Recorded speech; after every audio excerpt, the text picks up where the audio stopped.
Let's talk about the OKC Thunder, though. OKC. Yeah, this guy gives space to land. Are you a fan of what the Thunder have been able to do? Do you think the Thunder are going to blow it up? Not blow it up. Or do you think the Thunder are going to wrap it up and tank? Or do you think the Thunder are legit? This is a team that's currently the 18th best offense in the league with their rating and the 9th best defense in the league with a 10th best net rating.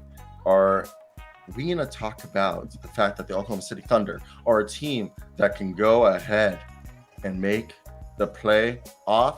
They're 11th in the Western Conference. They just beat the Denver Nuggets. I know Nikola Jokic wasn't there, but this is a team that's playing without Jeremiah Robinson Earl, Poku, and Chet Holmgren. A team that's currently a team that is one of the best defensive squads in the league. Josh Giddey's been a dog hitting the three-point shot. Shea all season long. Lou Dort, Jalen Williams, arguably the second best rookie behind Paolo Banchero. Okay. You got yourself Kenrick Williams, underrated. What is your thoughts on this team? Jeff Berg asks, can we talk NBA? And Bruno, yes, you're right. I am the local Matthew Dellavedova. I get told I'm King Hustle all the time. I'm out here waiting to be put on an IV because of dehydration like Matthew Dellavedova did in 2016.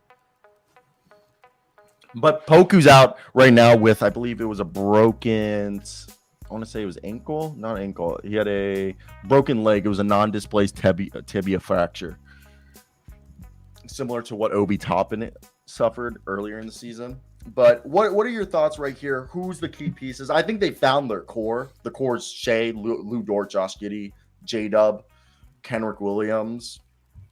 Obviously Chet. Like that's like right there. And then I feel like there's still the rest of the guys. I'm done talking about the core. Kendrick, I think, is very expendable, although obviously. What? I think Kendrick's their like Grant Williams. I think Kendrick Williams is their like Grant Williams, Royce O'Neal, Jake Crowder. Celtics next year. So.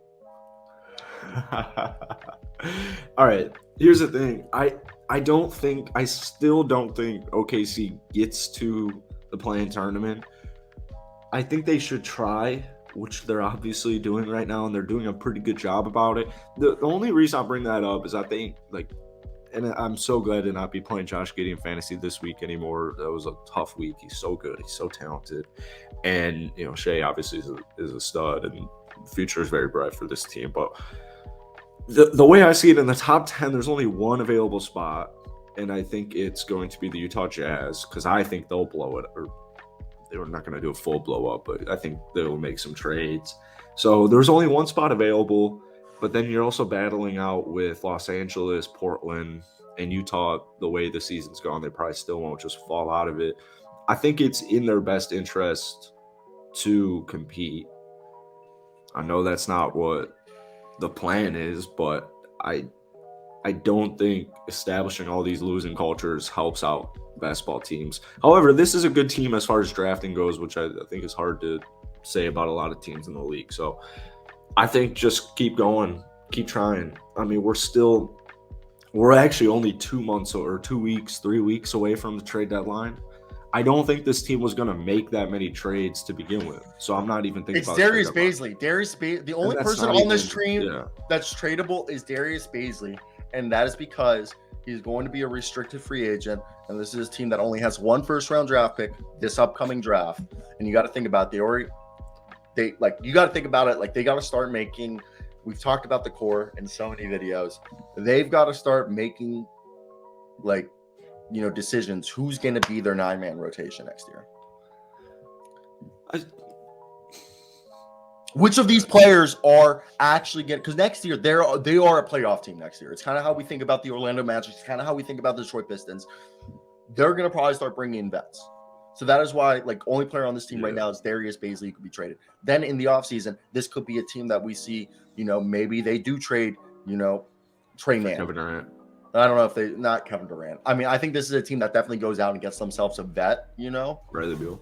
Just kidding. No, but how a few seasons ago, the Memphis Grizzlies traded for Jonas Valanciunas and then eventually traded for Steven Adams. And, they brought they're on a nice, they're a when you take, vets away. They're a couple vets.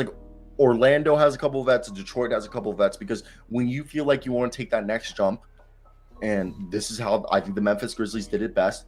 You run with your young guys for 2-3 seasons, and then in season 4, you go out there and you bring in 2 or 3 vets that come off the bench, or maybe one of them to start with your young guys. So then you bring vets who have playoff experience, have winning basketball experience to help these young guys who are now in year 2, 3, 4, whatever, be able to make the playoffs, to make that jump, know how to be, because right now they're just playing with other 20-year-olds, they're not playing with, their only 30-year-old on this roster is Mike Muscala, who Mike Muscala is not going anywhere. Supposedly Mike Muscala, if you ask him about the city of Oklahoma City, he starts crying about how much the city of Oklahoma City means to him, and like how much this Thunder. Yeah, Mike Muscala is supposedly like obsessed with Oklahoma City. He will take as little money as possible to stay in Oklahoma City, and the Oklahoma City Thunder will continue to pay Mike Muscala just to be on the roster, because that's how they love him.